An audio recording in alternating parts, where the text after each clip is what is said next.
What's up, everybody? Welcome to Podcast Now. I'm Alex, and in this video, we have to talk about the Hogwarts Legacy ASMR. So it dropped today. Chandler had given a hint earlier today about how hot it is in Salt Lake City, and it's like, all right, we all know what's coming, and it did. So we have over a 20-minute ASMR for Hogwarts Legacy. It's beautiful. To be honest, I'm not a big fan. I don't care too much about the ASMR, but I do care about the visual things that you're actually looking. So I guess it's maybe ASMR for the eyes. You could look at it. But number one, and this is partially a joke, but also partially not. Besides Robert S. Pearson from PlayStation Access, I don't think there's a better critic and admirer of water, specifically in games and also maybe real life, than yours truly. And I'm gonna give the approval, the Alex seal of approval, to this game.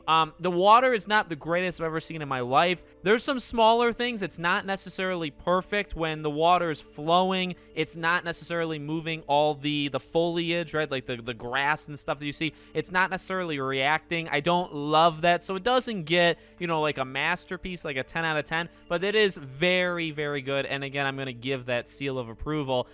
It looks beautiful. I do like the flowingness of it, like the mechanics of it. But the biggest thing, besides, I could talk about water probably all day. There needs to be a water park tycoon game that eventually comes out, and I'll kickstart it if nobody else can. But the biggest thing was Chandler. So Chandler retweeted it and said, "Told you the forecast was hot today. Luckily, we've got some great water features around Hogwarts that will keep you cool." Now, you could be I guess jumping into it, there's only one way I read that, right? Of course, the pessimistic side of me would maybe be like, okay, well, water features. He could be talking about a fountain. He could be talking about the way that water literally moves in this game. And it's not necessarily all by river or lake. It could also be a water fountain, or maybe you can cast water. There's water things in this game. But I mean, that's again being more pessimistic, almost anti-swimming. And that's the key word, right? Water features that will keep you cool.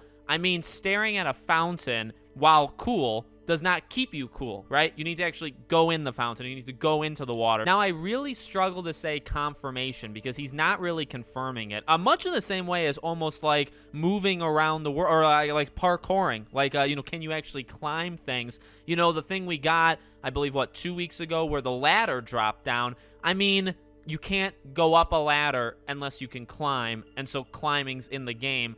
This is, I would say, kind of a step removed from even that, right? Because it's not openly saying you can dive into the water. But the fact that, what are these water features that will keep you cool? In my opinion, that's got to mean that you can go in the water now, there's a big difference, and we've talked about that, because there are some games, even modern games, that you can't dive. You can swim, but you can't dive. There's also games that water exists in, but you can't go in the water. It'll kill you. I mean, yes, those games are getting fewer and fewer, but they still do exist.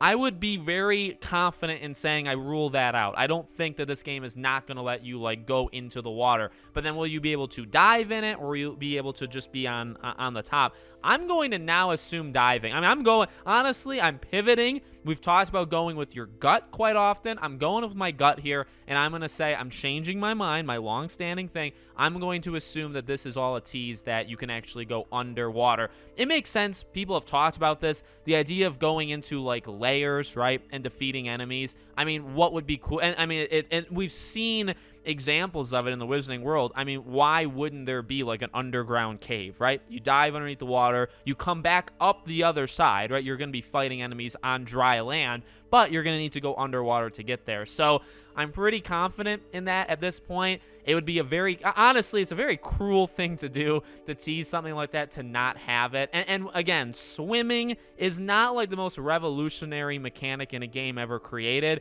I mean, to really emphasize on the water flowing, to really emphasize on Chandler's point of it's summer, it's hot, and there's things you can do in this game to keep you cool. I mean, you're not going to be drinking water in this game. I highly doubt it. I think it has to mean you go into the water. And again, there is that debate. Into the water doesn't have to mean diving underneath it. But at this point, I'm willing to go there. I'm going to change my mind. So let me know what you guys think in the comments. Make sure you guys are subscribed, bell icon turned on, so you know when all these videos go up. If you want to follow or support me anywhere else, all my social media is in the description below. Thank you guys for watching, and I'll see you all on the next one.